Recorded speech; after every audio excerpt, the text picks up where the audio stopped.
बिस्मिल्लाह अल्हम्दुलिल्लाह वस्सलातु वस्सलामु अला रसूलिल्लाह अम्मा बअद फ़अऊज़ु बिल्लाहि मिनश शैतानिर रजीम बिस्मिल्लाहिर रहमानिर रहीम वमा खलक़तुल जिन्ना वल इंसा इल्ला लियअबुदून हल अता अलल इंसानि हीनुम मिनद-दहरि लम यकुन शय्यन मज़कूरा इन्ना खलक़नल इंसाना मिन नुत्फ़तिन अमशाजिन नब्तलीहि फ़जअलनाहु समीअन बसीरा। सम्मानित उलमा इकराम,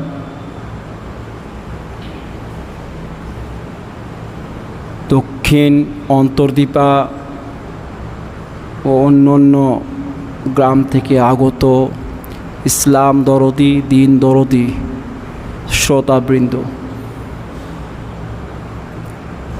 আমি আপনাদের সম্মুখে পবিত্র কোরআনের দুটি জায়গা হতে প্রায় 3টি আয়াত পাঠ করেছি।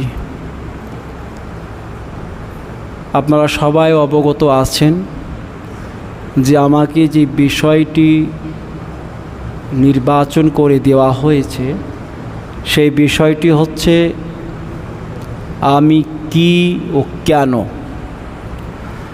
মানে দুটো প্রশ্ন। প্রথম প্রশ্ন হচ্ছে আমার অস্তিত্ব কি এবং আমার অস্তিত্বের কারণ কি। দুটো প্রশ্ন, আমার অস্তিত্ব কি এবং আমার অস্তিত্বের কারণ কি, এই দুটি প্রশ্ন হচ্ছে আমার আজকের বিষয়বস্তু। যেহেতু সময় সীমিত, যে সময় বেঁধে দেওয়া হয়েছে সেই সময় হচ্ছে 9টা 20 পর্যন্ত। এখন বাজেন 8টা 45, তাহলে হাতে সময় রয়েছে 35 মিনিট, মানে 35 মিনিট সময়। কিন্তু দুটি প্রশ্নের উত্তর আমাকে খুঁজে বের করতে হবে।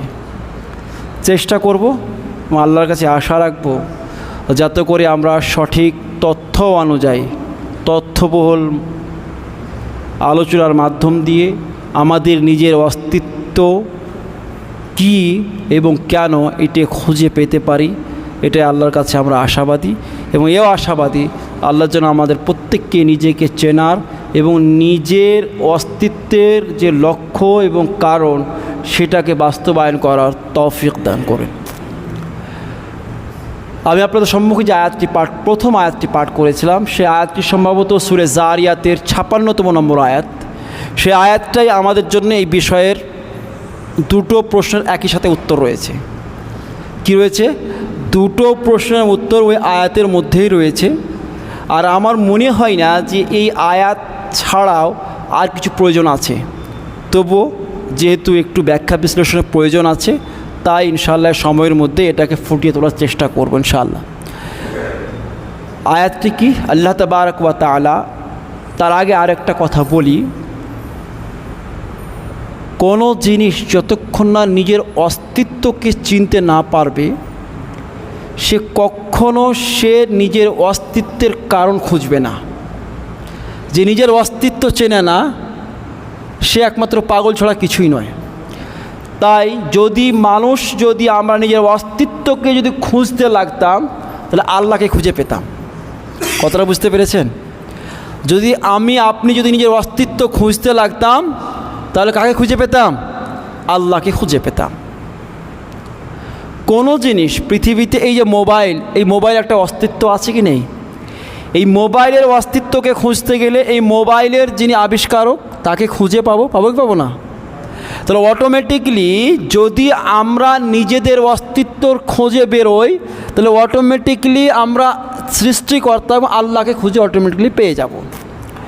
আর যখন আল্লাহকে পেয়ে যাব তখন আল্লাহর একত্ববাদকে পেয়ে যাব, আর যেটাই হচ্ছে আমাদের সৃষ্টির মূল উদ্দেশ্য।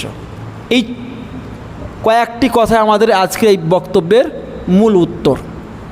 সেই কথাটি আল্লাহ তাবারক ওয়া তাআলা এই কোরআনের আয়াতের মধ্যেও বলছেন। কি বলছেন? ওয়ামা খলাকতুল জিন্না ওয়াল ইনসা ইল্লা লিয়াবুদুন। আমি মানব এবং দানবকে সৃষ্টি করেছি শুধুমাত্র আমার দাসত্ব করার জন্যে। আল্লাহ তাবারক ওয়া তাআলা এই কোরআনের আয়াতের মধ্যে মানুষকে এবং জিনকে নিজের সৃষ্টি বলে ঘোষণা দিয়েছেন। তার মানে হচ্ছেন আমার যে অস্তিত্ব, আমার যে হাকিকত, সেটা হচ্ছে কি আমি একটা সৃষ্টি। কার সৃষ্টি? আল্লাহর সৃষ্টি। এটা আমি বলছি না, আল্লাহ তাবারক ওয়া তাআলা বলছেন ওয়ামা খালাকতুল জিন্না ওয়াল ইনসা ইল্লা লিয়াবুদুন। তাহলে আমি হচ্ছে সৃষ্টি। এখন আমি যদি আল্লাহর সৃষ্টি হয়, আল্লাহ যদি সৃষ্টিকর্তা হন, আমি সৃষ্টি হই, আল্লাহ সৃষ্টিকর্তা হন। আচ্ছা, আপনি দেখেছেন যে কোনো মানুষ, আল্লাহ তো স্রষ্টা, আল্লাহ তো কে? স্রষ্টা। তার কোনো কাজ এমনি এমনি কাজে হবে, এটা হতে পারে? তো আমি আপনি কোনো কাজ করি উদ্দেশ্য ছাড়াই করি না, এটা আমি উদাহরণ দিচ্ছি না আল্লাহর সাথে, বরং আমার আপনার ভাবনাটা আমি বলতে চাইছি। আমি আপনি পৃথিবীতে যেই কাজ করি না কেন, সেই কাজের পিছনে একটা মূল লক্ষ্য এবং উদ্দেশ্য থাকে। তো আল্লাহ তাবারক ওয়া তাআলা দুটি জাতিকে সৃষ্টি করলেন এবং সৃষ্টির পেছনে কোনো কারণ থাকবে না, কোনো লক্ষ্য উদ্দেশ্য থাকবে না, এটা কি করে হতে পারে? তাই এই আয়াতের মাধ্যম দিয়ে আল্লাহ তাবারক ওয়া তাআলা নিজের লক্ষ্য এবং উদ্দেশ্যকে প্রকাশ করেছেন যে আমি মানব দানবকে সৃষ্টি করেছি আমার দাসত্ব করার জন্যে।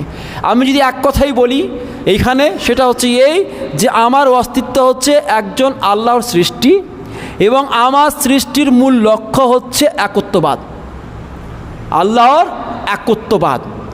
এই একত্ববাদকে নিয়ে আমি আজকে মূল আলোচনা করব। কারণ ওইদিকে যদি আমি আলোচনা করতে যাই তাহলে সময়টা আমার বেশি কেটে যাবে। আরও কিছু বলার ছিল, যেমন কোরআনের সূরা দাহারের দুটি আয়াত পাঠ করেছিলাম, সেই আয়াতেও মানুষের অস্তিত্ব সম্পর্কে, মানুষের হাকিকত সম্পর্কে আলোচনা করা হয়েছে। কিন্তু আমার মনে হয় এটুকু যথেষ্ট, যে আমার অস্তিত্ব এটুকুই বললে যথেষ্ট যে আমি হচ্ছে আল্লাহর একটা সৃষ্টি, আমি মানব, আমি মানুষ, এটা হচ্ছে আমার হাকিকত। আমার কোনো অস্তিত্ব ছিল না, আমি বলছি না, কোরআন বলছে হাল আতা আলাল ইনসানি হিনুম মিনাদ দাহরি লাম ইয়াকুন শাইয়্যান মাযকুরা। আল্লাহ তাআলা বলছেন মানুষের কাছে কি সেই যুগটা আসেনি যেই যুগে তার কোনো অস্তিত্বই ছিল না? সেই সময়টা কি আসেনি তাদের সামনে যেই সময়ে তার কোনো অস্তিত্ব ছিল না, কোনো তার আলোচনার কোনো অস্তিত্ব ছিল না? আমি আপনি আজকে পৃথিবীতে এসেছি, আসার আগে আমার কোনো অস্তিত্ব ছিল? তাহলে আমার কাছে এমন সময়ও এসেছে যে সময়টা পেরিয়ে গেছে যখন আমি কিছুই ছিলাম না। তারপর আল্লাহ তাআলা কী করলেন? আল্লাহ তাআলা বলেন ইন্না খালাকনাল ইনসানা মিন নুতফাতিন আমশাজ নাবতালিহি ফাজআলনাহু সামিআন বাসীরা।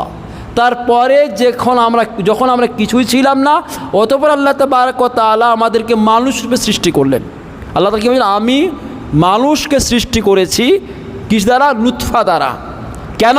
শুধুমাত্র পরীক্ষা করার জন্যে। তাহলে এখানে আল্লাহ তাবারক ওয়া তাআলা একটা উদ্দেশ্য বলেছেন, পরীক্ষা করার জন্যে। মানুষকে সৃষ্টি করার পিছনে একটি লক্ষ্য হচ্ছে পরীক্ষা। পরীক্ষার মাধ্যমটা কি, পরীক্ষার মিডিয়ামটা কি? সেটা হচ্ছে তাওহীদ। পরীক্ষার প্রশ্নপত্র কি? সেটা হচ্ছে কি? তাওহীদ। এটা হচ্ছে প্রশ্নপত্র আপনার। আমি কিন্তু মূল এই প্রশ্নপত্র নিয়ে আলোচনা করব। আল্লাহ তাবারক ওয়া তাআলা আমাকে আপনাকে সৃষ্টি করেছেন আল্লাহর নিজের দাসত্ব করার জন্যে। এই দাসত্ব যে করার জন্য সৃষ্টি করেছেন, এটাকে আরেকটু আমি ক্লারিফাই করতে চাই যে এখানে আল্লাহ তাবারক ওয়া তাআলা বলছেন ওয়ামা খালাকতুল জিন্না ওয়াল ইনসা। খুব ভালো করে শুনবেন, আমাদের এই আরবিক গ্রামার অনুযায়ী, আমি আরবিক গ্রামার পড়াচ্ছি না আপনাকে, কিন্তু আল্লাহ তাআলা এখানে যে জিনিসটা বুঝাতে চেয়েছেন আপনাকে, যে একত্ববাদটাকে কীভাবে আল্লাহ তাবারক ওয়া তাআলা তাওহীদের সাথে কীভাবে জড়িয়ে দিয়েছেন আল্লাহর ইবাদতকে, সেটা বুঝাতে চাইছি। সেটা হচ্ছে কি, আল্লাহ তাআলা ওয়ামা খালাকতুল জিন্না ওয়াল ইনসা, আল্লাহ তাআলা আগে স্বীকৃতি করেছেন, অস্বীকার করেছেন যে আমি সৃষ্টি করি নাই। মা এসছে, আমি সৃষ্টি করিনি আল জিন্না, জিনকে, ওয়াল ইনসা, এবং ইনসানকে বা মানুষকে। তাহলে প্রথমে আল্লাহ তাআলা অস্বীকার করছেন আমি সৃষ্টি করিনি। তারপরে আল্লাহ তাবারক ওয়া তাআলা বলছেন ইল্লা লিয়াবুদুন, সৃষ্টি যদি করেছি আমি, তো শুধু আমার দাসত্বের জন্যে। এখানে একটা জিনিস যেটা বুঝাতে চেয়েছেন আল্লাহ তাবারক ওয়া তাআলা, সেটা হচ্ছে এই যে আল্লাহ তাবারক ওয়া তাআলা এই মানুষের সৃষ্টিকে নিজের উদ্দেশ্যের সাথে সীমাবদ্ধ করে দিয়েছেন। আর এটাই হচ্ছে আল্লাহ তাআলার কোরআন আয়াতের মূল লক্ষ্য। যখনই মায়ের পরে অস্বীকৃতির পরে স্বীকৃতি দেওয়া হয়, সেটা কি হয় যে ইল্লার পূর্ববর্তী যে কাজটি বলা হয় সেইটা সীমাবদ্ধ হয়ে যায় ইল্লার পরবর্তী শব্দের উপরে। বুঝাতে পেরেছি? যখন আল্লাহ তাবারক ওয়া তাআলা কোনো জিনিসে অস্বীকৃতি দেন, তখন কি হয়, ইল্লা ইল্লা শব্দ, ইল্লা লিয়াবুদুন, ইল্লার আগে যে শব্দ রয়েছে কি, আমি সৃষ্টি করি নাই, এই সৃষ্টি করা এটা হচ্ছে কাজ, এইটা সীমাবদ্ধ হয়ে গেছে কার সাথে, ইল্লা লিয়াবুদুন, ইল্লার পরবর্তী শব্দ সেটা হচ্ছে কি শুধু আমার ইবাদতের জন্যে।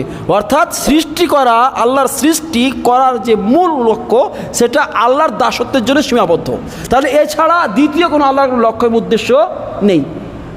তাহলে আল্লাহর যদি সৃষ্টির উদ্দেশ্য যদি আল্লাহর দাসত্ব হয়, তাহলে আমাকে বুঝে নেওয়া উচিত যে আমার এই জীবনে কি করণীয় এবং কি করা উচিত আমার। আজ মানুষ সব কিছুই করে, মানুষ নিজের বৈধ পথকে এমনভাবে ব্যাকওয়ার্ড দিয়ে নেওয়ার চেষ্টা করে, এরা চেষ্টা করে বলে যে আল্লাহ তাআলা হালাল পথে ইনকাম করতে বাধা দেয়নি, ঠিক আছে, কিন্তু আপনি এই যে ব্যাকওয়ার্ড দিয়ে আপনি যে বৈধ পথ খুঁজছেন, এটা তো জায়েজ পথ যেটা মূল উদ্দেশ্য, লক্ষ্যের জন্য, লক্ষ্যকে পূরণ করার জন্যে কোনোদিন সঠিক সোজা পথটাও খুঁজি না আমরা। তো এই হচ্ছে আমরা মানুষ। তো যেটা বলছিলাম যে এই মানুষ সৃষ্টির মূল লক্ষ্যই এমন একটা লক্ষ্য যে লক্ষ্যের জন্য পৃথিবী অস্তিত্ব এসেছে, বুঝতে পেরেছেন? যে লক্ষ্যের জন্যে অস্তিত্ব এসেছে জান্নাত জাহান্নামের অস্তিত্ব, যেই লক্ষ্যের কারণেই অস্তিত্ব এসেছে ভালো এবং মন্দের, যে লক্ষ্যের কারণে যার মাধ্যম দিয়ে অস্তিত্ব এসেছে জাহান্নাম জান্নাত এবং কাফির এবং মুমিন। আমি বুঝাতে পারিনি কি বললাম? যেই লক্ষ্যে এবং যেই কারণে আমাদের অস্তিত্ব এসেছে সেই কারণটা হচ্ছে সেই কারণ যেই কারণে জান্নাত জাহান্নাম তৈরি হয়েছে, যেই কারণে মুসলিম এবং কাফির এই দুটি পরিভাষা তৈরি হয়েছে, যেই কারণে এই পৃথিবীর অস্তিত্ব ঘটেছে, যেই কারণে আপনার কি রয়েছে হিসাব এবং কিতাব বলে দুটি যে শব্দ, এই দুটি কি শব্দের অস্তিত্ব এসেছে, যেই কারণে কিয়ামতের অস্তিত্ব এসেছে, যেই কারণে আপনার পৃথিবীতে শাস্তি এবং প্রাইজের ঘোষণা দেওয়া হয়েছে, এক কথাই বলা যেতে পারে সেই লক্ষ্যের নাম হচ্ছে তাওহীদ। এই তাওহীদকে প্রতিষ্ঠা করার জন্যে আমার আপনার সৃষ্টি হয়েছে। আপনি জানেন তাওহীদ কাকে বলে? আমি শুনেছিলাম আজ থেকে 2 বছর আগে সম্ভবত এই তাওহীদ সম্পর্কে এখানে আলোচনা করছিলাম, সম্ভবত আমাদের শেখ আব্দুল মুঈদ মাদানী সাহেব তাওহীদ সম্পর্কে। তাওহীদ কাকে বলে আজও পর্যন্ত যারা তাওহীদ কাকে বলে জানে না, তাদের কাছে কতটুকু আল্লাহর দাসত্ব সঠিকভাবে পূর্ণ হবে এটা আশা কতটুকু করতে পারি এটা আমরা সবাই বুঝতে পারছি। তাওহীদের যদি ব্যাখ্যা এক কথা যদি আমি বলতে চাই সেটা হচ্ছে এই ইফরাদুল্লাহি বিআফআলিহি ওয়া ইবাদাতিহি ওয়া আসমাইহি ওয়া সিফাতিহি, এটা হচ্ছে তাওহীদের মূল সংজ্ঞা। অর্থাৎ আল্লাহকে একক করে দেওয়া, আল্লাহকে এক মানা, কিসে? বিআফআলিহি, আল্লাহর কর্তৃত্বে, আল্লাহর কাজে। আল্লাহ যা করেন, যেমন ধরুন আল্লাহ সৃষ্টিকর্তা, আল্লাহর কাজ এটা, তো এই কাজে আল্লাহ একা, সৃষ্টি অন্যকে করতে পারে না। আল্লাহ রিজিক দাতা, আল্লাহ রাজ্জাক, রিজিক দাতা, তো এই যে কাজ আফআল, এই যে ফেল, এই যে কাজ, এই কাজ আল্লাহকে এক মানা, যে আল্লাহ ছাড়া অন্য কেউ কখনো রিজিক দিতে পারে না। নাম্বার 3, আল্লাহ তাবারাক ওয়া তাআলা পরিকল্পনাকারী। আপনি দুনিয়ার পরিকল্পনা করেন, আপনার পরিকল্পনা তখন সফল হবে যখন আপনার পরিকল্পনাটা আল্লাহর পরিকল্পনার সাথে মিল খাবে। তখন যদি আল্লাহর পরিকল্পনার সাথে আপনার পরিকল্পনা মিল না খায়, আপনি হাজারো পরিকল্পনা করেন, আপনার পরিকল্পনা সফলতা পাবে না। তাহলে পরিকল্পনাকারী হিসেবে আল্লাহকে এক মানা। আল্লাহর পরিকল্পনা ছাড়া পৃথিবীতে কারো পরিকল্পনা চলবে না। স্বাধীনতা আছে, আপনি করতে পারেন, কিন্তু সেই পরিকল্পনা পূরণ হওয়া নাও হওয়া আল্লাহর পরিকল্পনার উপর নির্ভর করে। বুঝতে পেরেছেন? তাহলে আল্লাহর কাজে আল্লাহকে এক মানা। দ্বিতীয়ত ওয়া ইবাদাতিহি, আল্লাহর ইবাদতে আল্লাহকে এক মানা, একক মানা। অর্থাৎ দুয়া শুধুমাত্র একমাত্র আল্লাহর জন্য করব, অন্যের জন্য হতে পারে না। ইবাদত অর্থাৎ আমি নামাজ পড়ে একমাত্র আল্লাহর জন্য করব। অর্থাৎ যে সমস্তকে ইবাদত বলা হয়, যাকে ইবাদত বলি, ওই সমস্ত কাজগুলিকে আল্লাহর জন্য নির্দিষ্ট করে দেওয়ার নাম হচ্ছে কি? তাওহীদ। এবং কি? ওয়া আসমাইহি ওয়া সিফাতিহি, এবং আল্লাহ তাবারাক ওয়া তাআলার যে সমস্ত নামগুলি কোরআন এবং সহিহ হাদিসের মধ্যে বর্ণিত হয়েছে, ভালো করে শুনবেন, এইটাই সবচেয়ে মারাত্মক। এখানে ম্যাক্সিমাম মানুষ ভুল করে থাকে। এর একটা আমি জ্বলন্ত প্রমাণ দেব ইনশাআল্লাহ। কি বলছিলাম যে তৃতীয়ত বললাম ওয়া আসমাইহি ওয়া সিফাতিহি, এবং আল্লাহর যে সমস্ত নামগুলি কোরআন এবং সহিহ হাদিসের মধ্যে বর্ণিত হয়েছে সেই নামগুলিকে শুধুমাত্র আল্লাহর জন্যে নির্দিষ্ট করা, আল্লাহর জন্যেই মেনে নেওয়া, অন্য কারোর জন্য সেটা সাব্যস্ত না করা।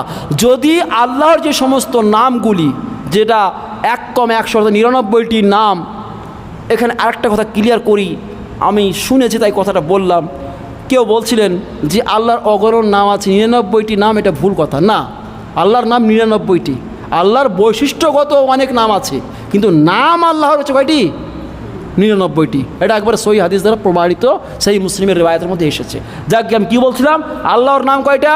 99টি আল্লাহর নাম। তাই 99টি নামকে আল্লাহর জন্যেই সাব্যস্ত করা, অন্য কাউকে সেই নামে সাব্যস্ত করা যাবে না। নাম্বার ওর মধ্যে যে ওয়া সিফাতিহি, এবং আল্লাহ তাবারক ওয়া তাআলার যে বৈশিষ্ট্যগুলি, ভালো করে শুনবেন, যে সমস্ত বৈশিষ্ট্যগুলি রয়েছে, বৈশিষ্ট্যগত নাম, সেই নামগুলি যেটা কোরআনে হোক বা হাদিসের মধ্যে হোক, ওই নামগুলিকে, ওই বৈশিষ্ট্যগুলিকে আল্লাহর জন্যে সেইভাবে বিশ্বাস করা, সেইভাবে নির্দিষ্ট করা যেইভাবে কোরআন এবং সহিহ হাদিসের মধ্যে বর্ণিত হয়েছে। মনে করেন আল্লাহ তাআলা সামিআম বাসীরা, আল্লাহ তাআলা কি সামিআম, এখনই তেলাওয়াত করলাম সূরা তাহারি আয়াতটি, কি বলছেন? আল্লাহ তাআলা সামি এবং বাসীর, আল্লাহ দেখনেওয়ালা এবং শুননেওয়ালা। এখন আমার কথা হচ্ছে, বলতেই পারেন যে আমি তো শুনি, নউজুবিল্লাহ মিন জালিক, আপনার শোনা আল্লাহর শোনার সঙ্গে তুলনা করা যাবে না। আল্লাহ আল্লাহর মতো শুনেন। কেমন শুনেন? আমার শোনার জন্য কী দরকার? কানের দরকার আছে কি নেই? কিন্তু আপনি বলবেন যে আল্লাহর কান আছে, বলতে পারেন না। আল্লাহ শুনেন এটা আমি বলতে পারি, কিন্তু কিসে শুনেন? আল্লাহর মতো আল্লাহ শুনেন, এটা আমরা বলতে পারি না। তাহলে যে সমস্ত বৈশিষ্ট্যগত নামগুলি কোরআন এবং সহিহ হাদিসে বর্ণিত হয়েছে সেইভাবে আপনাকে বিশ্বাস করতে হবে, সেটাকে সাব্যস্ত করতে হবে, সেটাকে আল্লাহর জন্য নির্দিষ্ট করে দিতে হবে। অন্য কারোর জন্য সেই বৈশিষ্ট্যগত নামকে আপনি সাব্যস্ত করতে পারেন না। একটা উদাহরণ আরও একটু বোঝাতে সুবিধা হবে। হাদিসের মধ্যে, একটা সহিহ হাদিসের মধ্যে এসেছে, আল্লাহ তাবারক ওয়া তাআলা, এই জায়গাতে মারাত্মক ভুল হয়, আল্লাহ তাবারক ওয়া তাআলা প্রতিটি রাত্রি, ভালো শুনবেন, প্রতিটি রাত্রিতে আরশ থেকে নেমে আসেন কোথায়? এই ইশারা করাটা আমার ভুল হচ্ছে। আরশ থেকে কোথায় নেমে আসেন? প্রথম আকাশে। প্রথম আকাশে এসে আল্লাহ তাবারক ওয়া তাআলা বান্দাদের ডাক দিয়ে বলেন, তোমরা যা চাইবে আমি দেব, তোমরা ক্ষমা চাইবে আমি ক্ষমা করব। এইভাবে হাদিসের মধ্যে এসেছে। এখন আমার আপনার বিবেক কী বলছে? যখন আরশ থেকে নেমে আসতে আরশ খালি হয়ে যাবে। আমি এখানে বসে আছি, নউজুবিল্লাহ, আমি উদাহরণ দিচ্ছি না, মানে ভাবনাটার কথা বলছি আমার আপনার। আমি এখানে বসে আছি, আমি ওখানে গেলে এটা খালি হবে কি হবে না? হবে তো। তো আল্লাহ তাআলা আরশ থেকে প্রথম আকাশে নেমে আসেন বলছে হাদিসের মধ্যে। তারপরে আপনার বিবেক কি বলছে? তারপরে আরশ খালি হয়ে যাবে, এটাতে বলছে নাকি বলছে না? তো এইটা বলা যাবে না যে আল্লাহ তাআলা আরশ থেকে নেমে মানে প্রথম আকাশে আসছেন বলে আরশ খালি হয়ে যাবে, এই কথা বলা যাবে না।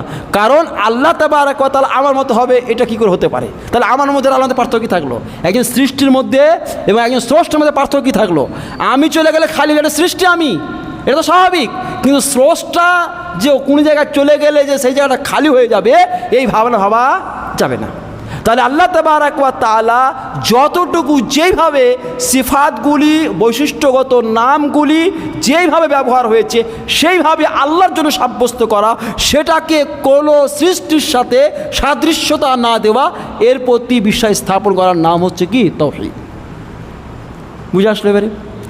এবারে আমি আসি, তাওহীদ কতটা গুরুত্বপূর্ণ এটাকে যদি আমি বুঝাতে যাই, আমি বলি যে ঈমানের মূল যেই ভিত তার নাম হচ্ছে তাওহীদ। আপনার সব আছে, তাওহীদ নাই, আপনার সব আমল বেকার। আপনার সব আছে, নামাজ আছে, রোজা আছে, হজ আছে, যাকাত আছে, সব আছে, কিন্তু আপনার তাওহীদ নেই, তো আপনার কোনো আমলই আপনার গ্রহণযোগ্য হবে না। তাহলে আপনার আমলের গ্রহণযোগ্যতা নির্ভর করে কার উপরে? তাওহীদের উপরে। তাহলে সর্বপ্রথমে আপনাকে আগে একত্ববাদ আপনাকে আগে সাব্যস্ত করতে হবে, তাওহীদকে আগে আপনার নিজের মধ্যে নিয়ে আসতে হবে। এমন তাওহীদ, এই তাওহীদের যদি গুরুত্ব, তাওহীদ যদি আমি বুঝতে চাই, তাহলে আপনি এইটুকুই আপনার জন্য যথেষ্ট যে এই তাওহীদ হচ্ছে সেই তাওহীদ যেই তাওহীদের জন্যই ঘটেছিল আল্লাহর রাসূল জনাবে মুহাম্মদুর রাসূলুল্লাহ সাল্লাল্লাহু আলাইহি ওয়াসাল্লামের জীবদ্দশায় প্রায় 19 থেকে নিয়ে 21খানা যুদ্ধ অনুষ্ঠিত হয়েছিল। তার মূল লক্ষ্য ছিল কি? তাওহীদ। তাওহীদের গুরুত্ব যদি জানতে হয় এটুকুই যথেষ্ট যে সেই বদরের যুদ্ধ, উহুদের যুদ্ধে 70 জন সাহাবা ইকরাম রিজওয়ানুল্লাহি আজমাইন শহীদ হয়ে গেছিলেন। সেই শাহাদাতের পিছনে মূল লক্ষ্য ছিল কি? তাওহীদ। এক কথাই যদি বলতে পারি, আল্লাহ রসুল মুহাম্মদুর রাসূলুল্লাহ সাল্লাল্লাহু আলাইহি সাল্লাম থেকে নিয়ে এই পর্যন্ত কিয়ামত পর্যন্ত যতগুলি মানুষ ইসলামের জন্য যুদ্ধ করবে তার মূল যে হবে, কারণ হবে, তার নাম হচ্ছে কি? তাওহীদ। তাওহীদকে যদি আরও যদি বুঝতে চাই তাহলে সুমাইয়া রাদিয়াল্লাহু তাআলা আনহার নাম সবাই শুনেছেন। হয়তো সুমাইয়া রাদিয়াল্লাহু তাআলা আনহার নাম আমরা সবাই শুনেছি। ইনি হচ্ছেন প্রথম শহীদ মহিলা ইসলামের এই উম্মতে মুহাম্মাদিয়ার প্রথম মহিলা যিনি শহীদ হয়েছিলেন তার নাম ছিল কি? হযরত সুমাইয়া রাদিয়াল্লাহু তাআলা আনহা। উনার সামনে প্রস্তাব রাখা হয়েছিল, হয় তুমি মুহাম্মদের দ্বীনকে ত্যাগ করো, না হয় তোমাকে হত্যা করে দেওয়া হবে। উনি উত্তরে বলেছিলেন, আমি নিজের জান দেব, কিন্তু আমি আমার তাওহীদের সঙ্গে আপোষ করব না। কি হয়েছিল শেষ পর্যন্ত আমরা সবাই জানি যে উনার দুই পাকে দুই ঘোড়ার পায়ে বেঁধে দেওয়া হয়েছিল। এবং দুই ঘোড়াকে বিপরীতমুখী দৌড়িয়ে দেওয়া হয়েছিল এবং দুই পাকে ফেড়ে দেওয়া হয়েছিল, কিন্তু তাওহীদের সাথে উনি সওদা করেননি। এই ছিল তাওহীদ। সেই তাওহীদ ছিল যেই তাওহীদের জন্যে যদি বলা যায়, একটি সাহাবীর যদি শাহাদাতের ঘটনাকে বলা যায়, তাহলে আমার আপনার শরীরের লোম পর্যন্ত দাঁড়িয়ে যাবে এই তাওহীদের খাতিরে। এই তাওহীদ ছিল যেই তাওহীদকে প্রতিষ্ঠা করার জন্যে আল্লাহ রসুল মুহাম্মদুর রাসূলুল্লাহ সাল্লাল্লাহু আলাইহি ওয়াসাল্লামের দাঁত মুবারক শহীদ হয়ে গিয়েছিল। এই তাওহীদ ছিল যেই তাওহীদের জন্যে আল্লাহ রসুল মুহাম্মদুর রাসূলুল্লাহ সাল্লাল্লাহু আলাইহি ওয়াসাল্লামের মাথা পর্যন্ত কেটে গিয়েছিল। এই করে করে যদি দেখা যায় যে পৃথিবীতে যতগুলো আম্বিয়া এবং রসুল প্রেরিত হয়েছিলেন একমাত্র একটাই কারণ ছিল, তার নাম ছিল কি? তাওহীদ। তাহলে আজ আমাদের জন্য সবচেয়ে আলোচনার বিষয় কী হওয়া উচিত ছিল? তাওহীদ নিয়ে। কিন্তু আজ বড় দুঃখজনক বিষয়, সব কিছু আলোচনা হয়, তাওহীদের আলোচনা একেবারে নায়ের বরাবর। আর এই কারণে দেখবেন যে মানুষ নামাজ পড়ে অথচ কালেমা জানে না। নেই এমন মানুষ?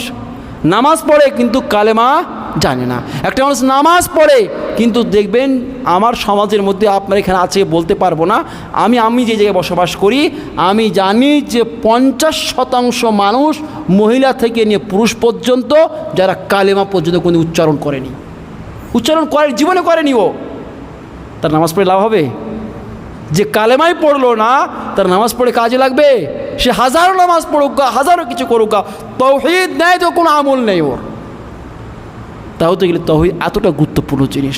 এই তাওহীদ আমাদের জন্য এতটা বড় সম্পদ যে এই তাওহীদের কারণে কখন যে আমার ঈমান নষ্ট হয়ে যায়, আমার আমল নষ্ট হয়ে যায়, কল্পনা করতে পারি না। তাই আমি আপনাকে বলি, তাওহীদকে 3 ভাগে বিভক্ত করে দেওয়া হয়েছে। কয় ভাগে? 3 ভাগে বিভক্ত করা হয়েছে। একটা তাওহীদে উলুহিয়্যাত, তাওহীদে রুবুবিয়্যাত, তাওহীদে আসমা ও সিফাত। এগুলো এই জন্যই বলছি যে এটা খুব জানাটা জরুরি, যে আমরা কোথায় ভুলটা করছি আমরা বুঝতেও পারছি না। এই তাওহীদে রুবুবিয়্যাত মানে কি? উলুহিয়্যাত। তাওহীদে উলুহিয়্যাত মানে কি? অর্থাৎ তাওহীদে উলুহিয়্যাত মানে হচ্ছে ইফরাদুল্লাহি বিল ইবাদা। এটা হচ্ছে তাওহীদে উলুহিয়্যাত, অর্থাৎ আল্লাহকে ইবাদতের সাথে এক করে দেওয়া, অর্থাৎ আল্লাহ ছাড়া অন্যের ইবাদত না করা। আপনাকে এই যে ইবাদতের ক্ষেত্রে আপনাকে বলি, যদি কোনো ব্যক্তি, ভালো শুনবেন, যদি কোনো ব্যক্তি আল্লাহর এই ইবাদতে অন্য কোনো ব্যক্তিকে শামিল করে নেয় তাহলে সেটা ইবাদত হবে না, সেটা তাওহীদ হলো না, সেটা শিরক হয়ে গেল। উদাহরণস্বরূপ আমাদের সমাজে দেখবেন অনেক মানুষ বাড়িতে থাকলে নামাজ পড়ে না, কিন্তু এমন কোনো পরিস্থিতিতে সে দাঁড়িয়ে যায়, হয়তো কুটুম বাড়িতে হোক বা তার বাড়িতে কোনো কুটুম আসলে বা কাউরি চক্করে পড়ে কোথায় গেছে, এবার সে নামাজ পড়ছে, ও আর লজ্জাতে সঙ্গ ছাড়তে পারছে না। এমন পরিস্থিতি যে নামাজ পড়ে সে কখনো আল্লাহর জন্য নামাজ পড়ে, আল্লাহর জন্য নয় বরং পরিস্থিতির জন্য নামাজ পড়ছে, তো এটা হচ্ছে শিরক। তাহলে ইবাদত কার জন্য হতে হবে? একমাত্র এক আল্লাহর জন্য নির্দিষ্ট করে দিতে হবে, সেই ইবাদত আপনার ইবাদতের নাম হচ্ছে তাওহীদে উলুহিয়াত। তাহলে আমার সমাজে এমন কতগুলো মানুষ আছে দেখবেন যারা এই পরিস্থিতিতে নামাজ পড়ে যেখানে আল্লাহকে নির্দিষ্ট থাকে না। তাহলে আপনি বলেন যে এইরকম শিরকগুলো আমাদের সমাজে কতগুলো ঘটছে না? অনেক উদাহরণ আছে বাট আমি দিচ্ছি না। দ্বিতীয়ত তাওহীদে রুবুবিয়্যাত। তাওহীদে রুবুবিয়্যাত কি? ইফরাদুল্লাহ বিআফআলিহি, অর্থাৎ আল্লাহকে তার আফআলের সাথে তার কাজের সাথে এক করে দেওয়া, যেটা প্রথমে বলছিলাম এক করে। উদাহরণস্বরূপ আজ আমরা কতটুকু আল্লাহকে রব হিসেবে মানি, এখানে একটা ক্লিয়ার হওয়া দরকার। এই যে রুবুবিয়াত, তাওহীদের রুবুবিয়াত, আল্লাহকে রব হিসেবে মানা, আল্লাহকে আল্লাহর কাজে একক মানা, যেমন আল্লাহ সৃষ্টিকর্তা, এটা কিন্তু পৃথিবীর সবাই বিশ্বাস করে। মুসলিম, ইসাই, হিন্দু, কাফির সবাই বিশ্বাস করে। ও বিধর্মীরাও আল্লাহকে বিশ্বাস করে যে একজন সৃষ্টিকর্তা আছে। হয়তো ওরা আল্লাহ বলে না, কিন্তু যে কোনো ভাষাতে ওরা বলে যে উপরওয়ালা। কাকে বুঝায়? আল্লাহকে বুঝায়। তো উপরওয়ালা একজন আছে যে দেখছে আমাদের ভালো মন্দকে, যেই সব কিছুরই মালিক। তাহলে আল্লাহর আফআলে পৃথিবীর সমস্ত মানুষই বিশ্বাসী। তার মানে কেউ শুধু আল্লাহকে আল্লাহ মেনে নিলে কিন্তু সে কখনো মুমিন হতে পারে না। তাকে আল্লাহর জন্য ইবাদতকে নির্দিষ্ট করতে হবে, তবে সে কী হবে? একজন মুমিন হতে হবে। যেমন উদাহরণস্বরূপ আল্লাহ তাবারাক ওয়া তাআলা কোরআনের মধ্যে বলছেন, আল্লাহ রাসূল সাল্লাল্লাহু আলাইহি ওয়াসাল্লাম সম্বোধন করে, ইন সাআলতাহুম মান খালাকা, হ্যাঁ, যদি তাদেরকে জিজ্ঞেস করো যে সৃষ্টি কে করেছে, জমিন ও আসমান ইত্যাদি ইত্যাদি একে সৃষ্টি করেছে, তো আল্লাহ তাবারাক ওয়া তাআলা নিজেও বলছেন তারা নিশ্চয়ই লা ইয়াকুলুন্না, তারা নিশ্চয়ই বলবে আল্লাহ, আল্লাহ এর সৃষ্টিকর্তাকে আল্লাহ তাআলা। তার মানে কাফির যারা, তারাও বিশ্বাস করতো আকাশ এবং পৃথিবী এবং আকাশের সৃষ্টিকর্তা হচ্ছে আল্লাহ তাআলা। তার মানে হচ্ছে রুবুবিয়াতের কায়েল তারাও ছিল। পার্থক্য যেটুকু ছিল সেটুকু কি? সেটা হচ্ছে কি আল্লাহকে উলুহিয়াতের তারা অস্বীকার করত। আল্লাহর যে উলুহিয়াত, ইবাদতের যে আল্লাহ তাআলা উপযুক্ত, আল্লাহ ছাড়া কেউ উপযুক্ত নয় ইবাদতের, এটা তারা স্বীকার করতো না। তাহলে তাওহীদের রুবুবিয়াত এখানে কিন্তু আমরা শিরকে লিপ্ত হয়ে গেছে। উদাহরণস্বরূপ আমরা মুখে বলি কি যে আল্লাহ রিজিক দাতা, কিন্তু আমাদের কাজে কিন্তু কোথাও প্রস্ফুটিত হয় না যে আমরা আল্লাহকে রিজিক দাতা হিসেবে বিশ্বাস করি। আমাদের সমাজের মধ্যে বলতে সংকোচ করে, কিন্তু আমি সংকোচ করব না। ম্যাক্সিমাম সে আলিম হোক, আলিমরা বেশি, এটা আমি জোর গলায় বলছি, এরা বেশি। আবার বিড়ি না বাঁধলে নাকি এদের সংসারে অভাব চলে আসবে। আলেমরা বলে যে এই 2 বছর বেঁধেলি, এই কাজটা করে নি। ভাবনা, আমি এই জন্যে আমাদের নাম নিয়ে বললাম যে আপনাকে কি বলবো, আমি তো নিজে লিপ্ত, আপনাকে বলতে গেলে তো আমি নিজে লজ্জিত হব, যার জন্য আমি নাম নিয়ে বলছি আমাদেরকে, যাতে করে আপনি না বলতে পারেন যে মৌলবীরা নিজে করছে, নিজের দোষটা দেয় না। তো যেটা বলছিলাম যে এই যে আল্লাহ যে রিজিক দাতা, এটা যদি বিশ্বাস থাকতো, কখনো একটা হারামকে অস্ত্র বানিয়ে দিয়ে বলতো না যে এই বিড়ি না হলে আমি হয়তো খেতে পাবো না, বা আরও সমস্যা তৈরি হতে পারে। তার মানে হচ্ছে যে আমার এই ইমানে এখানেও আমার গড়বড় রয়েছে। তবে তাওহীদের রুবুবিয়াতেও আমার কি ঝামেলা রয়েছে। তাওহীদের রুবুবিয়াত যেখানে কাফিররা বিশ্বাস করতো, কিন্তু এখানে আমরা যারা কালেমা পড়েছি তারা নিজেদের এই তাওহীদের রুবুবিয়াতে পর্যন্ত প্রশ্নচিহ্ন লেগে আছে। ছাড়তে পেরেছে এই সমাজে বিড়ি। পুরো মুর্শিদাবাদ, পাকুড় এই যে এলাকা বিড়ির জন্যে অহরহ বলতে শুনেছি। বিশ্বাস করবেন, বলছে অনেকে, মৌলবীরা পর্যন্ত বলে, আমি বারবার বলছি মৌলবীদের কথা, এরা বলছে যে অন্য অন্য জায়গা থেকে অনেক ভালো আমাদের এখানকার মহিলারা বাড়িতে বসে বিড়ি বাঁধছে, মাঠে কাজ করা থাকে মেলা ভালো। আমি বলছি মাঠে কাজ করা ভালো, কিন্তু বিড়ি বাঁধা ভালো নয়। একটা মেয়ে মাঠে কাজ করছে, যদি পর্দা বজায় রেখে কাজ করে, এটা খুব ভালো কাজ, কিন্তু বিড়ি বাঁধা ঘরের ভিতরে বসে এটা কখনো ভালো কাজ হতে পারে না। আপনার সেই বুখারী রিওয়ায়াত বলি, কিতাবুল ইস্তিজানের মধ্যে এসেছে, সবাই যারা ওলামা তারা জানেন। আসমা বিনতে আবু বকর রাদিয়াল্লাহু তাআলা, আসমা রাদিয়াল্লাহু তাআলা নাম শুনেছেন, আবু বকরের কন্যা, আল্লাহ রাসূলের সালি আসমা রাদিয়াল্লাহু তাআলা। উনার স্বামী ছিলেন জুবাইর রাদিয়াল্লাহু তাআলা। উনার স্বামীর নাম কি ছিল? জুবাইর রাদিয়াল্লাহু তাআলা আনহুম। উনি খুব মালদার ছিলেন না। তো উনার একটা উট ছিল। কি ছিল? উট। সেই উটের চারা আনতে যেতেন কে? আসমা রাদিয়াল্লাহু তাআলা আনহা চারা কাটতে যেতেন মাঠে, সে বাগানে চারা নিয়ে আসতেন নিজের মাথায় টকরি করে। আজ বলছে নাকি বাড়িতে বিড়ি বাঁধা ভালো, কিন্তু মাথায় টুকরি করে মাঠে কাজ করা নাকি বলে খারাপ। এটা আমাদের মতো পাঞ্জাবিধারীদের ধারণা, নউজুবিল্লাহ মিন জালিক। এই যে ধারণা থাকে আমাদের, তাহলে আমাদের ঈমান কি হতে পারে এটা বলার অপেক্ষা রাখে না। আমাদের তৌহিদে উলুহিয়াত তো বাদই দেন, তৌহিদে রুবুবিয়াত পর্যন্ত আমাদের খাতরায় পড়ে আছে। আর সেটা আবার আমাদের মতো মানুষগুলি যারা কোরআন পড়ি, কোরআনে অনুবাদ করি, মানুষকে বোঝায়, তাদের এই ধারণা, তাদের যদি এই অবস্থা হয়, তাহলে সাধারণ মানুষের অবস্থা কোথায় অবস্থান করছে এটা বলার অপেক্ষা রাখে না। তৃতীয়ত যেটা তাওহীদ আসমা ও সিফাত, এই তাওহীদ আসমা ও সিফাতের বলতে গিয়ে আমি যেটা বলছিলাম, আগে বলেছিলাম যে আল্লাহ তাবারক ওয়া তাআলার নাম, যা যা নাম 99টি নাম এসেছে কোরআন এবং হাদিসের মধ্যে, সেই নামগুলিকে সেইভাবে আল্লাহর জন্য নির্দিষ্ট করা, সেই নামটা অন্য কারোর জন্য সাব্যস্ত করা যাবে না। রহিম কোনো মানুষ হতে পারে না, রহমান কোনো মানুষ হতে পারে না, মালিক কোনো মানুষ হতে পারে না, বুঝতে পারছেন? সাত্তার কোনো মানুষ হতে পারে না, গফফার কোনো মানুষ হতে পারে না, কোনো সৃষ্টি হতে পারে না। এগুলো শুধুমাত্র কার জন্যে? এক আল্লাহর জন্যে। কিন্তু আজ তো আমরা সবাই, কার নাম গফফার শেখ করেছেন, করিনি? কার নাম সাত্তার শেখ? হাইরে এই জাহেল এই জাতি আজও পর্যন্ত জানছে না কি নাম রাখলাম, এটা কার নাম আর কি রাখা উচিত, কি রাখা উচিত নয়। এই নামগুলো নেই আমাদের সমাজের মধ্যে। কারণ আব্দুল শেখ শব্দের কোনো অর্থই শুধু খুঁজে পাবেন না আপনি। এমনি আশ্চর্য নাম তো আছে, ওগুলো বলছি না আমি। তাও এই নামগুলি আল্লাহর জন্য নির্দিষ্ট। এবারে যেটা আমি বোঝাতে চেয়েছিলাম সিফাতের বিষয়ে, আল্লাহ তাবারক ওয়া তাআলার যে বৈশিষ্ট্যগত যে নামগুলি আছে, সেই নামগুলিকে সেইভাবে আল্লাহর জন্য সাব্যস্ত করা যেইভাবে কোরআন এবং হাদিসের মধ্যে এসেছে। নাম নিয়ে বলছি, গত বছরের আগের বছর সম্ভবত চাঁদনী দোহা মাদ্রাসাতে জলসা ছিল, আমি সভাপতি ছিলাম। কোনো বিশাল বড় একজন দলের একজন নেতা, রাজ্য সম্পাদক সভাপতি আছেন,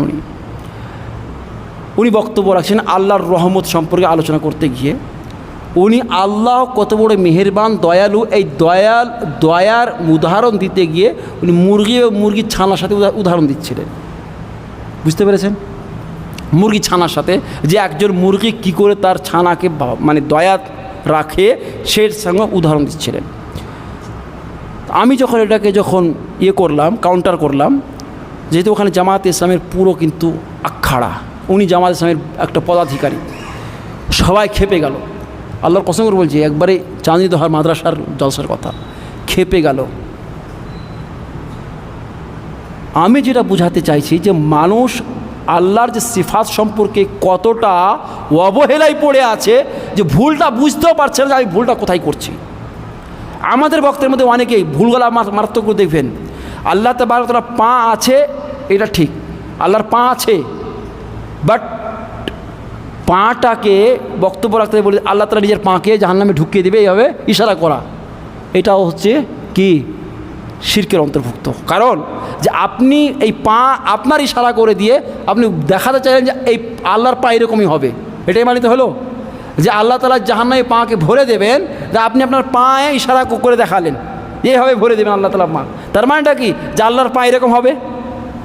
আল্লাহর পা আছে, কিন্তু কেমন আছে এটা আমি বলতে পারি না।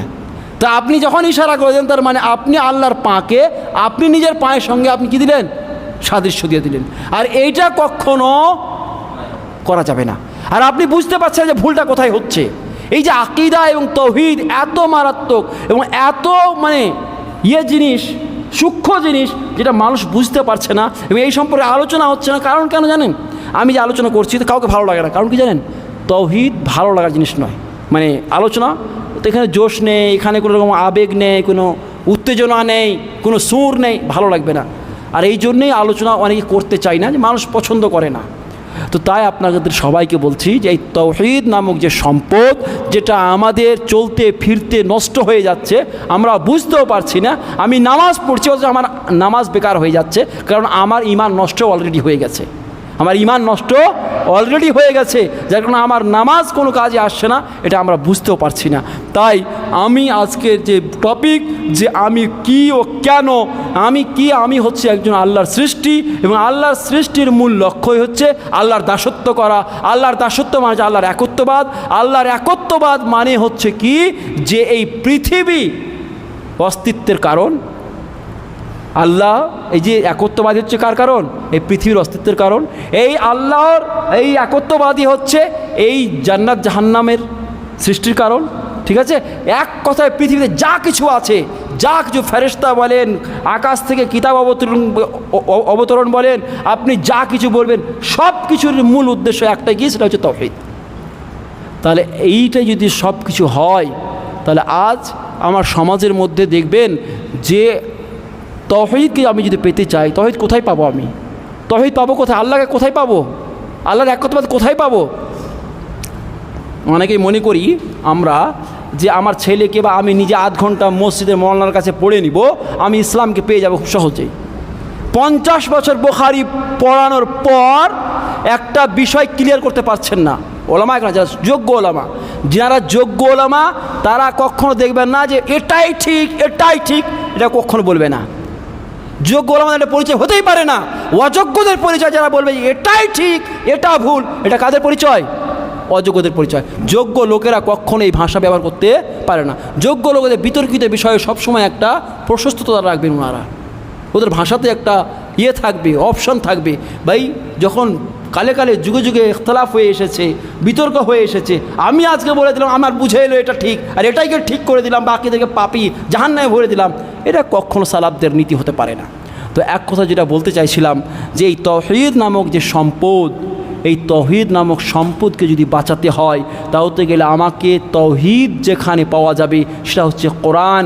কোরআনের ম্যাক্সিমাম অংশটাই আপনার তাওহীদের সাথে ভরে আছে।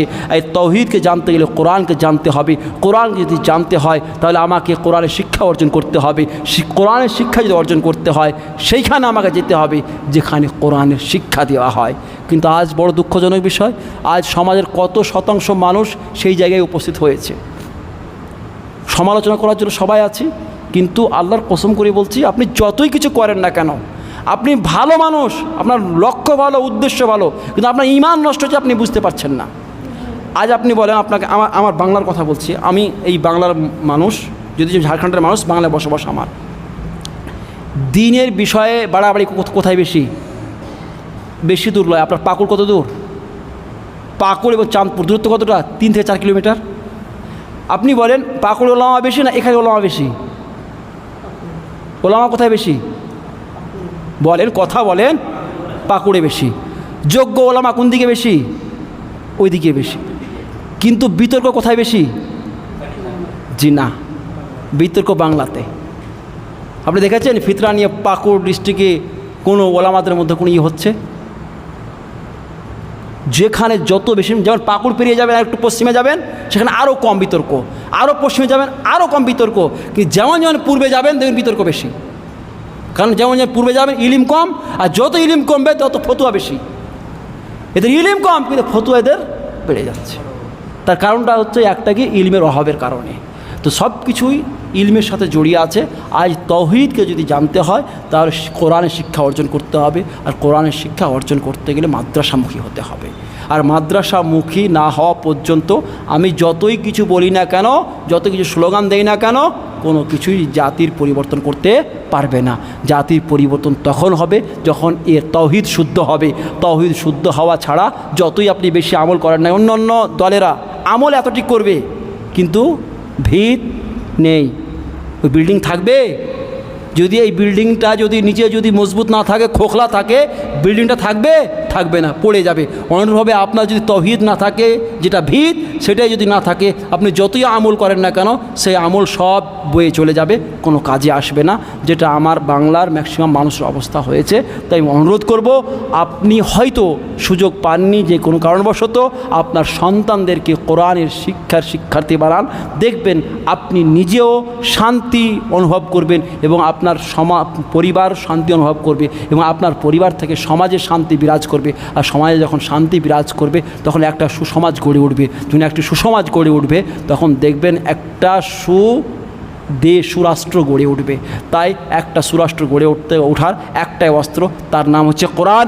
কোরআন ছাড়া অন্য কোনো বিধান দিয়ে আপনি কখনও কোনো জায়গায় শান্তি প্রতিষ্ঠা করতে পারেন না। তাই এই আশা রেখে আল্লাহ গো আমাদের প্রত্যেককেই কোরআনের শিক্ষায় যাতে করে নিজেদের সন্তানদের নিয়োজিত করতে পারি এর তৌফিক দিও। আল্লাহ গো আমাদের প্রত্যেককেই কোরআন অনুযায়ী নিজেদের জীবনকে পরিচালনা করার তৌফিক দিও। আল্লাহ গো আমরা যারা এখনও পর্যন্ত তৌহিদ সম্পর্কে অবগত নয়, তৌহিদ সম্পর্কে আমরা এখনও অন্ধকারের মধ্যে রয়েছি, আল্লাহ আমাদেরকে আলোয় আলোকিত করে দাও। আমরা যাতে করে সঠিক তৌহিদের শিক্ষা নিতে পারি, যাতে করে বিশেষ করে যোগ্য ওলামাদের কাছ থেকে তৌহিদ বিষয়ে বেশি বেশি আলোচনা নিতে পারি এর তৌফিক দিও। এবং বিশেষ করে আলোচনার শেষে আমি এইখানে উপস্থিত যে সমস্ত উপস্থিতিগণ রয়েছেন তাদের কাছে আমার একটা আকুল আবেদন, সেটা হচ্ছে এই যে আপনারা প্রত্যেকেই একটা কাজ অবশ্যই করবেন। সেই কাজটা হচ্ছে এই, নিজের যদি না পারেন কমপক্ষে একটা ছেলেকেও আপনি যদি মাদ্রাসামুখী করে দিতে পারেন, আর ওই সন্তান যতদিন পর্যন্ত ওই মাদ্রাসায় নিয়োজিত থাকবে এবং যতটা অক্ষর কোরআন তেলাওয়াত হবে ওর দ্বারা, প্রত্যেকটি অক্ষরের যে 10 নেকি পাবে সেই তেলাওয়াত করার পরিবর্তে ওর সমতুল্য সওয়াবের অধিকারে আপনিও হবেন। পৃথিবীতে এমন কোনো শিক্ষা আছে যার পরিবর্তে পাবেন? কিন্তু আপনার চাই না, এগুলো আপনার চাই না, অথচ এটা আমার লক্ষ্য। কিন্তু লক্ষ্য থেকে ছেড়ে দিয়ে আমরা প্রয়োজনের দৌড়াদৌড়ি করছি, দুনিয়া আমাকে কী করতে হবে। যাক, শেষে এই আশা রেখে আমার বক্তব্য শেষ করছি। আসসালামু আলাইকুম ওয়া রাহমাতুল্লাহি ওয়া বারাকাতুহু।